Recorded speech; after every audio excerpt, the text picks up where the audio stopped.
să fiu cu voi în seara aceasta din nou. Let's pray once more.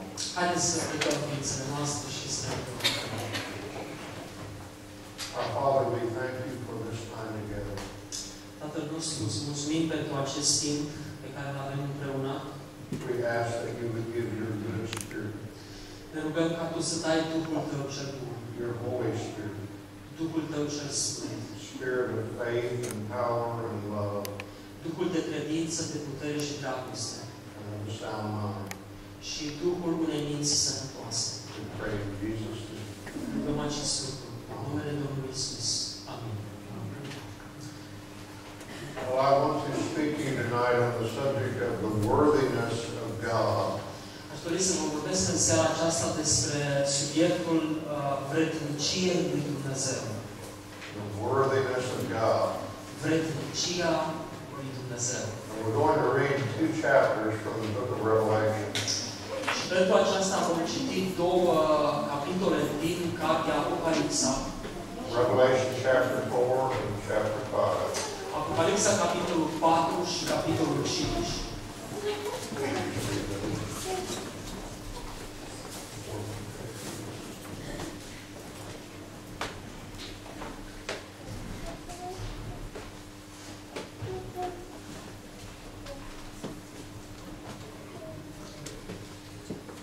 După aceste lucruri, m-am uitat și iată că ușa era deschisă în cer.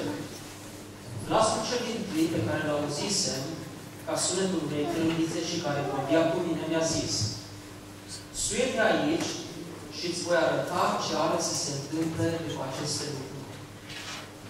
Numai decât am fost răpit în Duhul și iată că în cer era pus un scaun de domnie. Pe scaunul de domnie, pe scaunul acesta de domnie ședea cineva. Cel ce ședea pe el avea înfățișarea unei pietre de iaspis și de sardiu. Și scaunul de domnie era înconjurat cu cubeu pe o piatră de smarald la vedere. În jurul scaunului de domnie stăteau 24 de scaune de domnie. Și pe aceste scaune de domnie stăteau 24 de bătrâni îmbrăcați în haine albe. Și pe capete aveau unchi de aur. Scaunul de domnie ieșeau fulgere, glasuri și tunete. Înaintea scaunului de domnie aveau 7 lămpi de foc care sunt cele 7 duhuri ale lui Dumnezeu. În fața scaunului de domnie mai este un fel de mare de sticlă, asemenea cu cristalul, în mijlocul scaunului de domnie și împrejurul scaunului de domnie stau 4 făpturi pline cu ochi pe dinainte și pe dinapoi.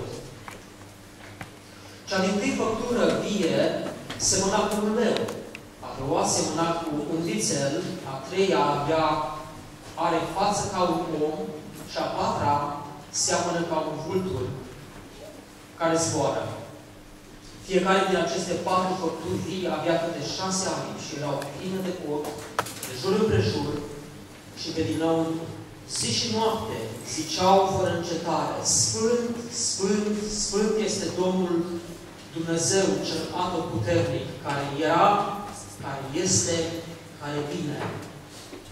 Când aceste făpturi vii aduceau slavă, cinste și mulțumire celui ce ședea pe scaunul de domnie și care este viu în vecii vecilor, cei 24 de bătrâni cădeau înaintea celui ce ședea pe scaunul de domnie și se închina celui ce este viu în vecii vecilor.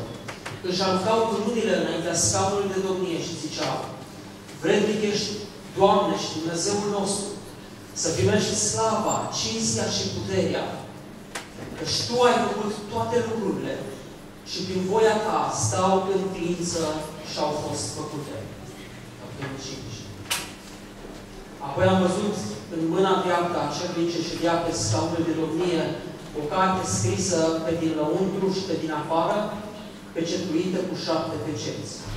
Și am văzut un înger puternic care striga cu glas tare: Cine este vrednic să deschidă cartea și să-i rupe pecețile?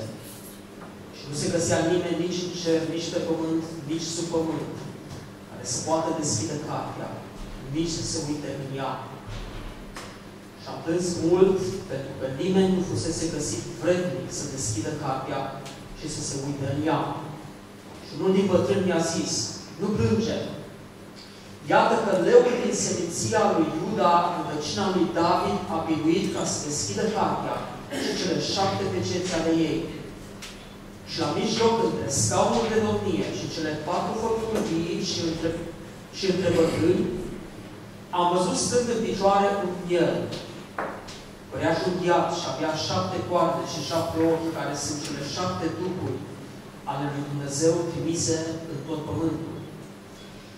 El a venit și a luat cartea din mâna dreaptă a celui ce ședea pe scaunul de domnie. Când a luat cartea, cele 4 făpturi și cei 24 de bătrâni s-au aruncat la pământ înaintea mielului, având fiecare câte o alăută și putire de aur, pline cu tămâie care sunt rugăciunile Sfinților. Și cântau o cântare nouă și ziceau, vrednic ești tu să iei cartea și să-i rupi pecețile, căci ai fost junghiat și ai răscumpărat pentru Dumnezeu cu sângele tău oameni din orice seminție, de orice limbă, din orice norod și de orice neam. Ai făcut din ei o împărăție și preoți pentru Dumnezeul nostru și ei vor împărăți pe pământ. M-am uitat și în prejurul scaunului de domnie, în jurul făpturilor vii și în jurul bătrânilor, am auzit glasul multor îngeri. Numărul lor era de 10.000 de ori, 10.000 și mii de mii. Și ziceau cu glas tare, vrednic este mielul care a fost junghiat să primească puterea, bogăția, înțelepciunea, tăria, cinstea, slava și lauda. Și toate făpturile care sunt în cer, pe pământ, sub pământ, pe mare și tot ce se află în aceste locuri, le-am auzit zicând, acelui ce șade pe scaunul de domnie și a mielului să fie lauda, cinstea, slava și stăpânirea în vecii vecilor. Și cele 4 făpturi vii ziceau, amin. Și cei 24 de bătrâni s-au aruncat la pământ și s-au închinat celui ce este viu vecii vecilor. Amin. We're talking about the worthiness of God. Vorbim în această seară despre vrednicia lui Dumnezeu. Did you notice in chapter 4, verse 11? Ați observat în capitolul 4, versetul 11, Worthy art thou, O Lord, our God. Vrednic ești, Doamne și Dumnezeul nostru. Chapter 5, verse 2. Apoi, capitolul 5, versetul 2. Who is worthy to open the book and to break its seal? Cine este vrednic să deschidă cartea și să-i rupă pecețile? And verse 4. Versetul 4. I began to weep greatly because no one was found worthy to open the book or look into it. Și am plâns mult pentru că nimeni nu fusese găsit vrednic să deschidă cartea și să se uite în ea. And verse 9. Versetul 9. They sang a new song saying, worthy art thou to take the book. Și cântau o cântare nouă și ziceau, vrednic ești tu să iei cartea și să-i rupi pecețile. And verse 12. Versetul 12. Saying with a loud voice, worthy is the lamb that was slain. Ei ziceau cu glas tare, vrednic este mielul care a fost junghiat să primească puterea și așa mai departe. In these two chapters, we see all three persons of the Trinity worship. În aceste două capitole vedem cum cei care sunt acolo se închină celor 3 persoane ale Trinității. God the Father is described in verses 2 to 6 of chapter 4. În capitolul 4, versetul 2 la 6 este descris Dumnezeu Tatăl. And He's seated on a great throne. El este Cel care stă pe scaunul de domnie. Flashes of lightning and peals of thunder. Și din scaunul de domnie ies fulgere și tunete. Millions and millions of worshipers. În prejurul lui sunt milioane și milioane de închinători. Living creatures. Făpturi vii. A sea of glass. Și o mare de sticlă. An emerald rainbow around the throne. Și un curcubeu de smarald în jurul tronului. God the Son is described in chapter 5. Apoi în capitolul 5 îl vedem pe Dumnezeu descris. Verses 5 and 6. Versetele 5 și 6. This great lion who is also a lamb. Acest leu măreț, care este și un miel. And this lamb has been slain and yet it's alive. Acest miel a fost junghiat. And he is the only one in heaven or on earth that is worthy to take and open the book of history. Și el este singurul de pe pământ și din cerul vrednic ca să deschidă cartea și să rupă pe cețile. And then God the Holy Spirit in chapter 4 verse 5. Și apoi în capitolul 4 versetul 5, Dumnezeu Duhul Sfânt. There were 7 lamps of fire burning before the throne. Este vorba de acele 7 duhuri ale lui Dumnezeu, which are the 7 spirits of God. Cele 7 lămpi de foc care sunt cele 7 duhuri ale lui Dumnezeu. And again in chapter 5 verse 6. Apoi în capitolul 5 versetul 6. This lamb that has been slain. Acest miel care părea junghiat. He has 7 horns and 7 eyes. Avea 7 coarne și 7 ochi. Which are the 7 spirits of God sent out into all the earth. Care sunt cele 7 duhuri ale lui Dumnezeu trimise pe tot pământul. And then finally, these chapters close with all creation worshiping the triune God. Și cele două capitole se încheie cu întreaga creație care aduce laudă, se închină lui Dumnezeu. All creation from the highest to the lowest worshiping and falling down before God. Toată creația, de sus, din înălțime până jos, se închină și aduce slavă lui Dumnezeu. So I want to ask you a question. Vreau să vă pun o întrebare. How worthy is God? Cât de vrednic este Dumnezeu? Or let me ask it a different way. Sau dați-mi să o formulez într-un mod diferit. How much is God worth? Cât valorează Dumnezeu? What is His value? Care este valoarea lui Dumnezeu? How much is God worth? Cât valorează Dumnezeu? Worth 1,000 million euros? Valorează 100 de milioane de euro? Sarah Edwards lived in the 1700s. Sarah Edwards a trăit în secolul 17. And there was a time when the Lord became very close and very real to her. Și a fost un timp în viața ei când Dumnezeu s-a apropiat de ea într-un mod deosebit. And He poured out His love upon her. Și a revărsat dragostea într-un mod special peste ea. About that time, a neighbor was visiting. În timpul acela, un vecin a vizitat-o. And this is what he said. Și iată ce a spus. He said, one smile from Christ is worth 1,000 million pounds. Un zâmbet de la Hristos valorează 100 de milioane de lire, de euro. She said, it astonished me that he would say that. Și a spus, m-a șocat că a făcut această afirmație. Because one smile from Christ is of infinite value.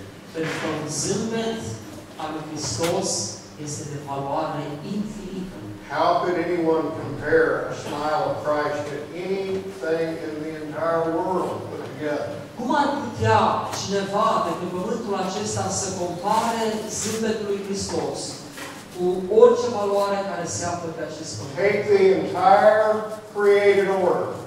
Ia toată ordinea aceasta a creației în întregime. The entire universe. Întregul univers. Put everything together. Pune totul împreună. Multiply it by 1,000,000 times. Și mulțește de 1000 de ori. It is nothing and less than nothing compared to the worth of God. Este nimic și chiar mai puțin decât nimic în comparație cu vrednicia lui Dumnezeu.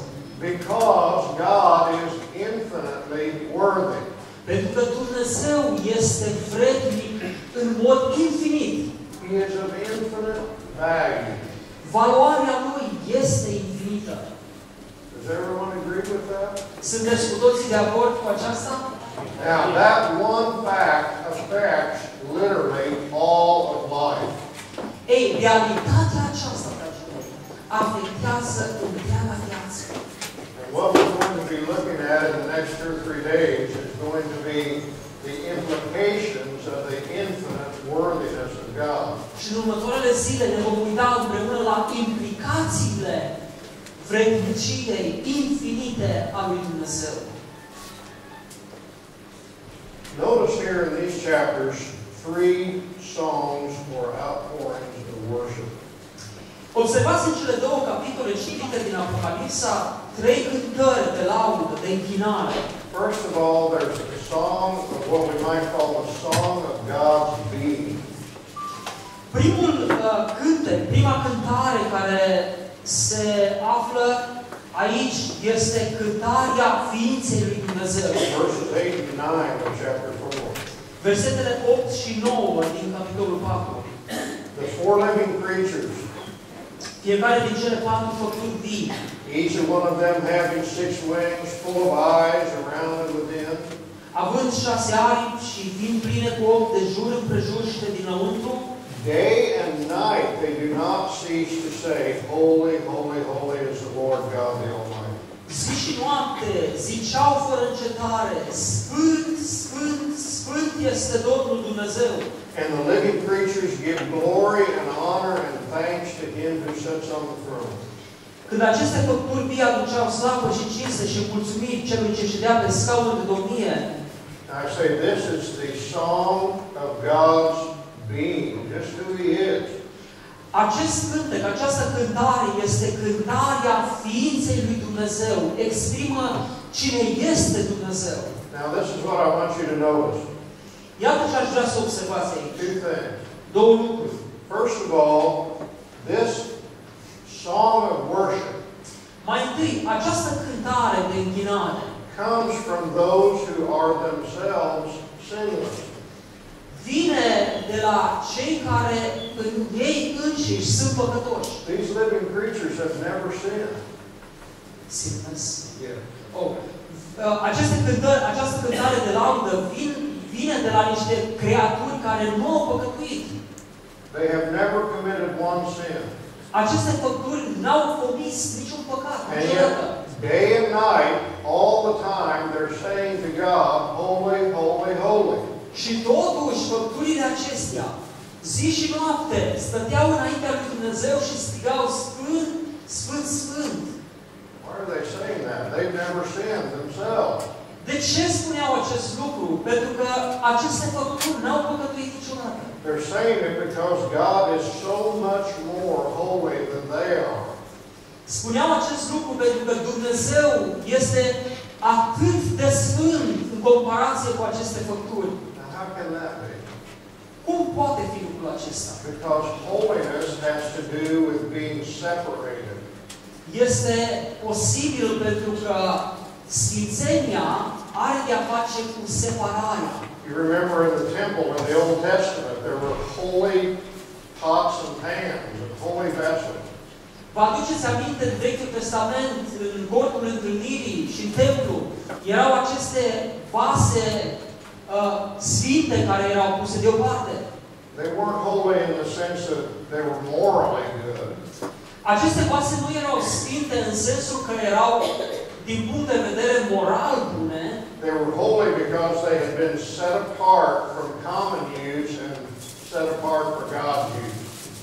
Erau sfinte pentru că au fost separate de utilizarea normală pentru o utilizare specială. Holiness has to do with being separated. Sfințenia are de a face cu această idee de a fi separat. Now we see this even in the human realm. Vedem lucrul acesta chiar și în realitatea aceasta umană.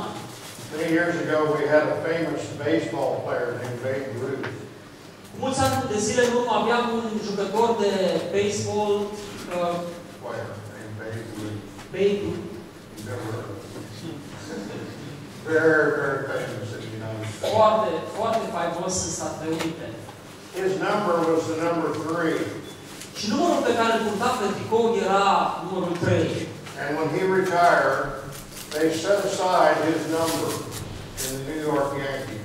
Când acest jucător de baseball s-a pensionat, numărul numărul acesta a fost pus deoparte.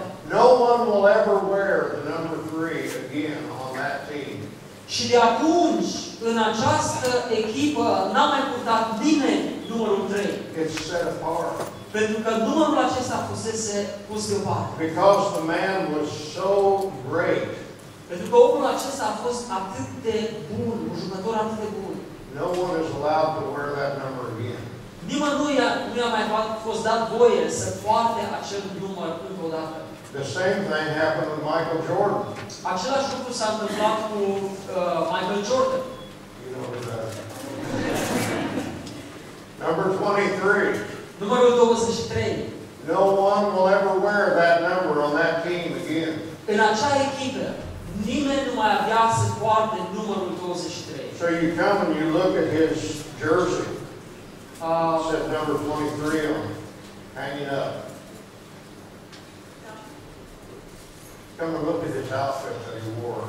Dacă te duci și te uiți la tricoul purtat, vezi acolo numărul 23. And there's a sense of awe. Și există un anumit sens de admirație. It's set apart. Pentru că tricoul acesta este pus acolo deoparte. You're starting to see the idea of what holiness is? Începeți să prindeți ideea a ceea ce înseamnă sfințenie. Many Mennonites were burned at the stake. Mulți menoniți în istorie au fost arși pe rug. And when they were being burned at the stake, they would preach to the people. Și atunci când stăteau acolo pe rug, arzând, ei continuau să predice oamenilor. And the people that were burning them didn't like that. Și firește, oamenii care i-au pus pe rug și i-au ardeau acolo nu le plăcea. So they made a piece of metal called a tongue screw. Așa că au făcut o bucată de metal care s-a numit un fel de ceva care să strângă, să lege. To clamp their tongue. Să le poată strânge gura să nu mai vorbească. To keep them from preaching. Un fel de portiță, da. Ca să nu-i mai lasă să vorbească. And what happened? Ce s-a întâmplat? After the fire was burned out and there were ashes, După ce focul ardea și trupurile lor deveneau cenușă, the children and the wife ate that tongue screw. copiii veneau și căutau în cenușă și luau acea botniță. And they saved that in their family. Și țineau botnița aceea în familie. And they would take that, they would get that out and they'd say to their grandchildren, Și copiii aceștia, când creșteau, țineau mostra aceasta pentru copiii lor. your grandfather died wearing this. Spunându-le, bunicul tău a murit purtând această You portiță. see, there was a sense of awe, a sense of fear. Și pentru copiii aceștia era un sens de uimire, un sens de admirație. Ceva separat. They didn't allow their children to play with that. Nu dădeau voie copiilor să se joace cu acel obiect. It was something holy. Pentru că pentru familie era ceva sfânt. God's holiness has to do with His separation from the created order.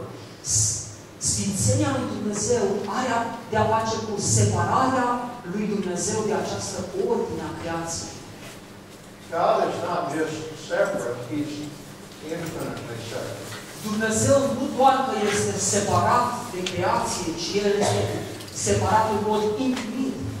God is just as high above an archangel as He is above an earthworm. Dumnezeu este la fel de departe în măreția Lui de un arhanghel, așa cum este de creația aceasta. You say, how can that be? Și mă veți întreba, dar cum poate fi așa? Well, I want you to picture a line that's infinite that goes forever.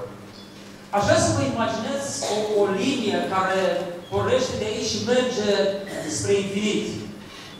And then picture yourself at the top of that line. Și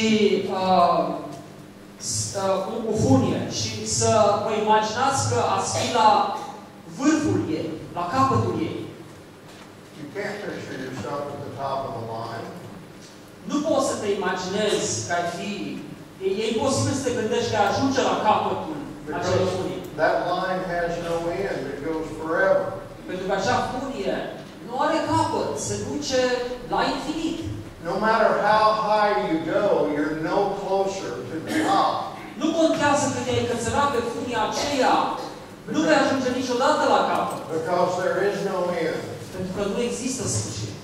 You see what I'm saying? Înțelegeți ce vreau să spun? God is not just a lot greater than us.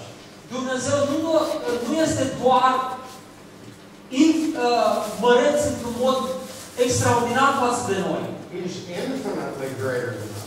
El este în mod infinit mai măreț decât noi. In other words, the separation between the Creator and the creature. Cu alte cuvinte, separarea dintre creator și creatură It's a qualitative thing, not just a quantitative thing. este o chestiune de natură calitativă, nu doar una cantitativă. God is the self-existent one. Dumnezeu este Cel care există prin sine însuși. It takes no effort for Him to be. Pentru El, a fi, nu cere niciun efort. We have a little animal called a shrew that's smaller than a mouse. Avem la noi un animal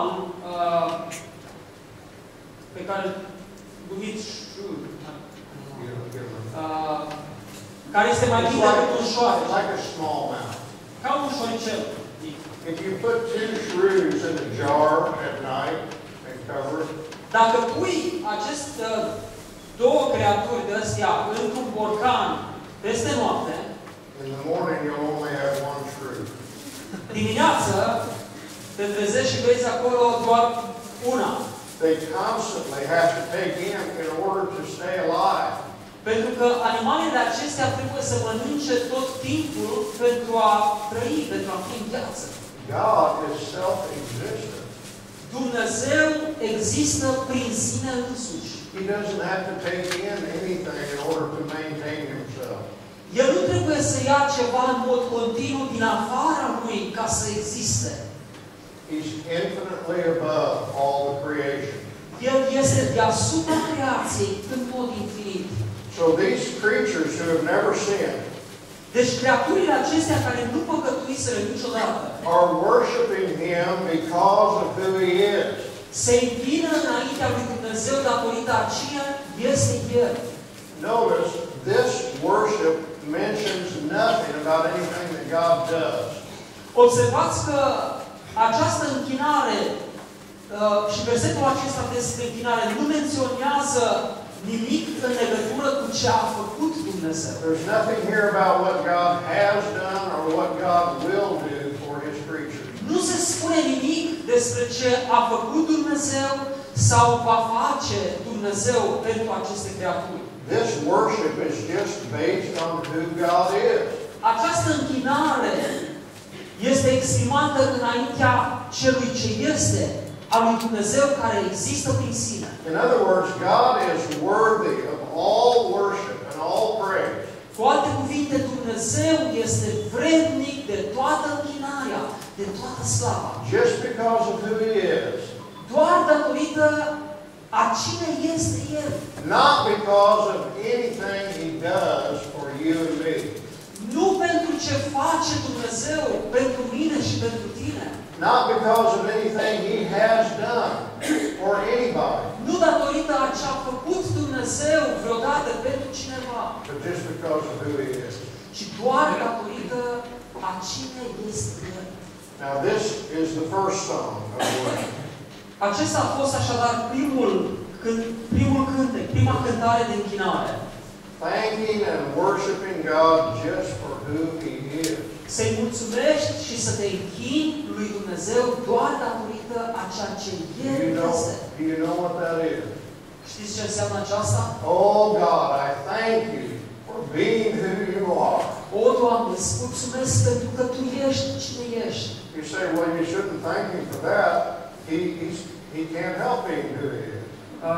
Îți spune, păi nu poți să-i mulțumești pentru aceasta, pentru că El nu se poate ajuta pe sine să fie cine este El. Let me ask this. Dați-mi voie să vă pun o întrebare. If you don't thank God, who will you thank? Dacă nu-i mulțumești lui Dumnezeu, cui îi vei mulțumi? You see, He is self-existent. Vedeți, Dumnezeu există prin sine.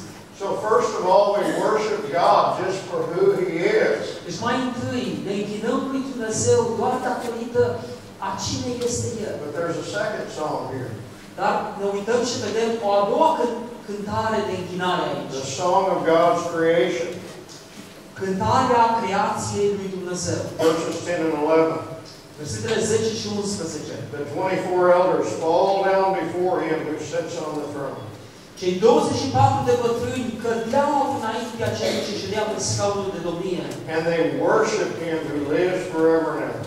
Și se închinau celui ce este viu în vecii vecilor. And they cast their crowns before the throne, Își aruncau cunurile înaintea scaunului de domnie, saying, Worthy art Thou, O Lord our God, to receive glory and honor and power. și ziceau, vrednic ești, Doamne și Dumnezeul nostru, să primești slava, cinstea și puterea. For Thou didst create all things, Căci Tu ai creat toate lucrurile and because of Thy will they existed and were created. și prin voia Ta stau în ființă și au fost făcute. Now this is the second reason to worship God. Acesta este al doilea motiv pentru care trebuie să ne închinăm lui Dumnezeu. This has to do with something He's done. Și acest lucru are de-a face cu privire la ce Dumnezeu a făcut. He created all things El a creat toate lucrurile by an act of His will. prin actul voinței sale.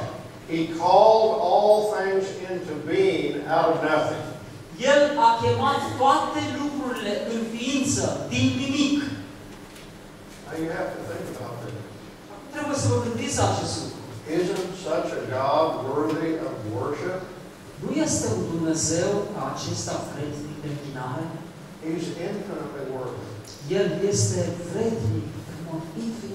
He called everything, the whole universe, into existence out of nothing.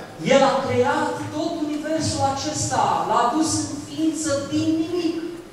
I read one theologian who said this.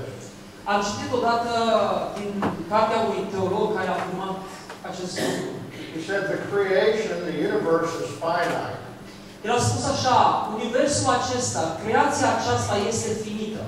So it cannot really tell us that God has infinite power. It just tells us that He has power.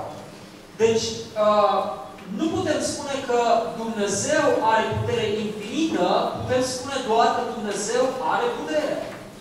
So let me ask you a question. Dar dați-mi voie să vă pun o întrebare. How much power do you think it would take to call this desk into existence out of nothing? Câtă putere crezi că ai nevoie? De câtă putere crezi că ai nevoie ca să poruncești acestui ambon să existe din nimic? Or just to call this into existence out of nothing? Sau să aduci în ființă acest pahar de apă din nimic? You see, that takes infinite power. Acest lucru cere o putere infinită.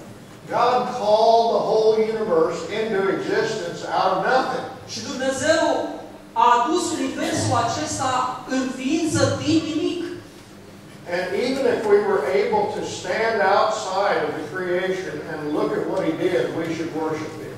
Și chiar dacă am putea să ne detașăm de creația aceasta și să ne uităm la creație, am putea să-L lăudăm pe Dumnezeu. Just because it's so great what He did. Doar pentru faptul că ce a făcut Dumnezeu este atât de But măreț. think of this. Dar gândiți-vă la următorul lucru. We are part of the creation. Noi suntem partea creației. He called us into existence out of nothing. Dumnezeu ne-a chemat pe noi în ființă din nimic. I say, even if we hadn't been created ourselves, just to see Him create would make Him worthy of our worship. Am spus, chiar dacă noi înșine n-am fi fost creați, doar privind la creația pe care Dumnezeu a făcut-o, am fi îndemnat să lăudăm pe Dumnezeu. But we are part of His creation. Dar noi suntem partea creației sale. Every breath that we breathe, Fiecare respirație, every power that we have, orice putere care o avem, the food that we eat, mâncarea pe care o mâncăm, our viețile noastre. Everything given to us by God. Totul ne este dăruit de Dumnezeu. I say He's infinitely worthy of our worship. Și eu spun, El este vrednic să fie lăudat în mod infinit. He deserves our worship. El merită închinarea noastră. Now we live in a day Acum noi trăim în niște zile where men come to God în care oamenii vin la Dumnezeu and they say, what am I going to get out of this if I worship God? și spun, ce o să obțin eu din faptul că mă închin lui Dumnezeu? It doesn't matter if you get anything out of it.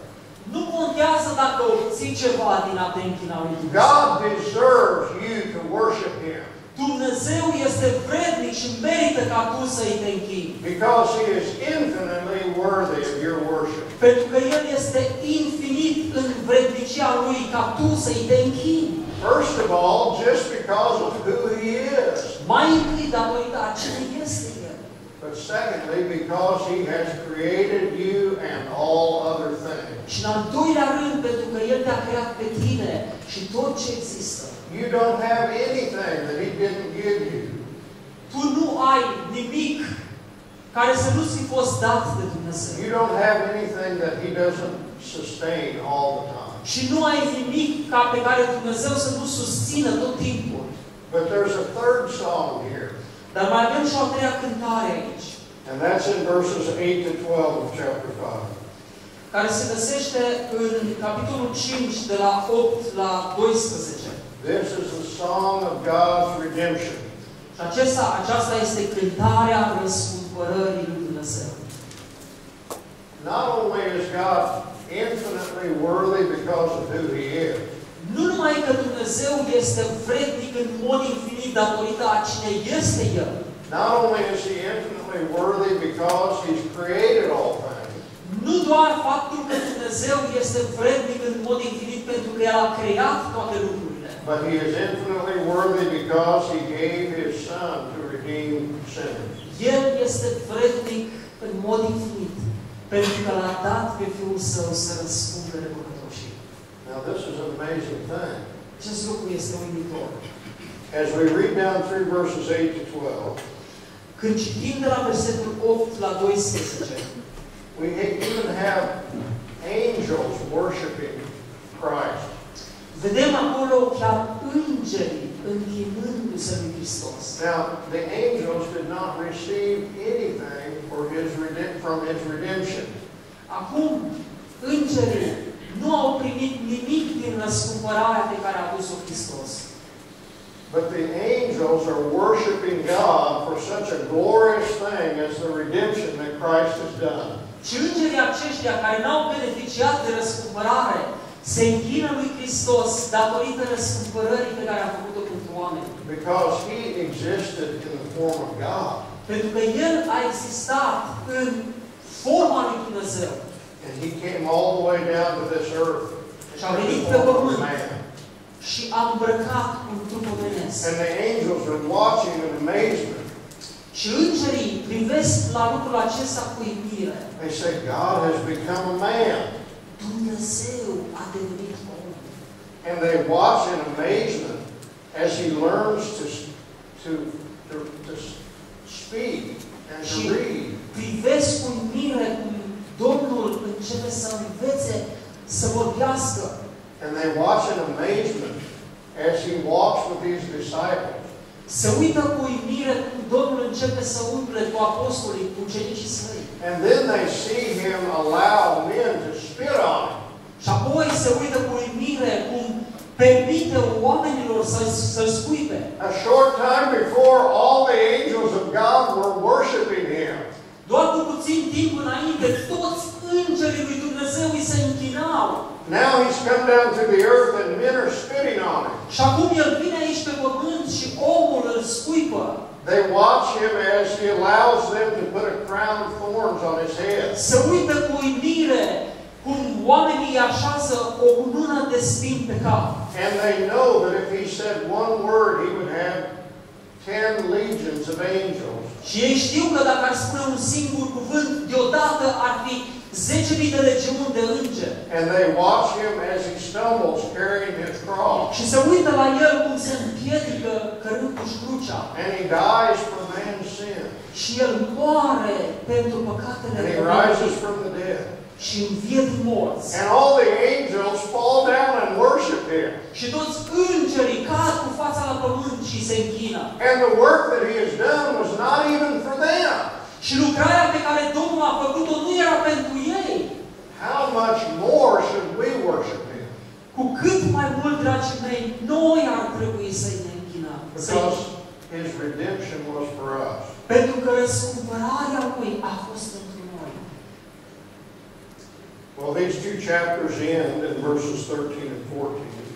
Aceste două capitole se termină cu versetele 13 și 14 din capitolul 5. With every created thing which is in heaven and on the earth and under the earth and on the sea. Când tot ceea ce există pe pământ, în cer, sub pământ și pe mare, And all things in them. Și tot ce se află în aceste locuri, Worshiping God. se închină lui Dumnezeu, Falling down before him. căzând cu fața la pământ. They worship God because he's worthy. Ei se închină lui Dumnezeu pentru că El este vrednic. Just because of who he is. Doar datorită a cine este El. They worship him because he created all things with one word of power. Îi se închină pentru că El a creat toate lucrurile prin cuvântul puterii Lui. They worship him because of his great redemption that he's accomplished. Îi se închină pentru datorită măreții lucrări de răscumpărare pe care El a împlinit-o. Now, in light of all this, Acum, în lumina a tot ce am auzit, it should not surprise us that God's infinite worthiness n-ar trebui să ne surprindă că vrednicia infinită a lui Dumnezeu it has implications for all of our life. are implicație pentru toată viața noastră. That's what we would expect. Acest lucru trebuie să-l așteptăm. God is not one among many. Dumnezeu nu este unul printre mulți. He is the center and foundation of everything. El este centrul și fundamentul a tot ceea ce este. When God moves, everything moves. Când Dumnezeu se mișcă, totul se mișcă. Take God out of the picture, there isn't any picture. Ia-L pe Dumnezeu din imaginea aceasta și nu mai există nicio imagine. So what I want us to do in these next times is to consider some of the implications of God's infinite worthiness. În sesiunile următoare aș vrea să ne uităm împreună la implicațiile vredniciei infinite a lui Dumnezeu. Să fie Domnul. A fost dor de cartea Apocalipsa. Poate unii ne uităm așa cu surprindere că fie n-am mai citit-o de luni